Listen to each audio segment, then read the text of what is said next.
வி4 media நேயர்களுக்கு வணக்கம். நேற்று அல்லு அர்ஜுனா அவர்களின் பிறந்த நாள். அதை முன்னிட்டு புஷ்பா 2வோட டீசர் நேற்று ரிலீஸ் பண்ணியிருக்காங்க. ஒரே நாளில் 39 மில்லியன் பார்வையாளர்களை தாண்டி ரொம்ப ஸ்பீடாக போயிட்டுருக்கு. படம் வந்து ஆகஸ்ட் மாதம் ரிலீஸ் அப்படிங்கிறத அறிவிக்கிட்டுருக்காங்க. இருந்தாலும் அவர் பிறந்த நாளுக்காண்டி நேற்று சிறப்பாக ஒரு டீசர் போட்டிருக்காங்க.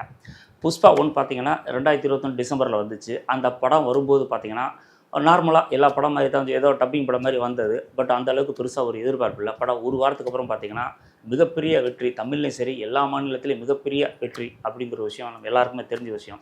அந்த படத்தில் பார்த்தீங்கன்னா அவர் சாதாரண ஒரு லோடு மனாக கட்டை தூக்குறவர், மரம் இருக்கிறவர் அந்த மாதிரி காமிச்சாங்க. பட் அதில் வந்து அவர் நிறையா சம்பாரிச்சார்.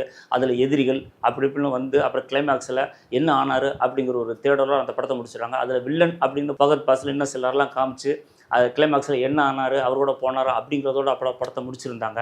அதன் பிறகு பார்த்தீங்கன்னா வேர் இஸ் த புஷ்பா அப்படின்னு சொல்லி ஒரு எல்லாம் போலீஸ்காரங்கள்லாம் அவர் இறந்துட்டாரா இல்லை என்ன ஆனார், அவர் சம்பாரித்த பணம்லாம் என்ன ஆச்சு அப்படிங்கிற ஒரு தேடல், ஒரு புலனாய்வு அப்பெல்லாம் போயிட்டு இருந்தது. பொதுமக்கள்லாம் வந்து பணம்லாம் எங்களுக்கு தான் கொடுத்தாரு அப்படின்னு சொல்லிட்டு இருந்தாங்க. அப்போ அவர் எங்கே அப்படிங்கிற தேடல் அப்படிங்கிறதெல்லாம் போயிட்டு இருந்தது. அப்போ தான் வேர் இஸ் த புஷ்பான்னு ஒரு சின்ன டீசர் ரிலீஸ் பண்ணாங்க. அதில் வந்து பார்த்தீங்கன்னா காட்டில் மிருகங்கள் நடமாட்டத்தில் ஒரு கண்காணிப்பு கேமரா வச்சுருந்தாங்க. அதில் வந்து பார்த்தீங்கன்னா ஒரு புலி பக்கத்தில் இவர் புஷ்பா வர்ற மாதிரி ஒரு ஷாட் இருக்கும். அதை வந்து காமிச்சிருப்பாங்க. அதெல்லாம் பார்த்தீங்கன்னா எப்படி அந்த ஷாட் எடுத்தாங்க அப்படிங்கிற விஷயம் அது சொல்கிறது வந்து பார்த்தீங்கன்னா கண்காணிப்பு கேமரா அப்படிங்கிற விஷயம் தெரியுது. இருந்தாலும் அதை எப்படி மேக்கிங் பண்ணாங்க அப்படிங்கிற ஒரு சின்ன ஒரு ஆச்சரியம் இருக்குது. பார்த்தீங்கன்னா இதெல்லாம் பார்த்தீங்கன்னா புஷ்பா 2க்கு வந்து எதிர்பார்ப்பை ரொம்ப ரொம்ப கூட்டுற மாதிரி ஒரு விஷயம். அதை தாண்டி இப்போ புஷ்பா 2 டீசரில் வந்து பார்த்தீங்கன்னா காளி சிலைக்கு முன்னாடி 5 தலை நாகத்துக்கு பின்னாடி அப்படியே காளி மாதிரி ஒரு வேஷம் போட்டு பயங்கர ஓப்பனிங் கொடுக்குறாரு.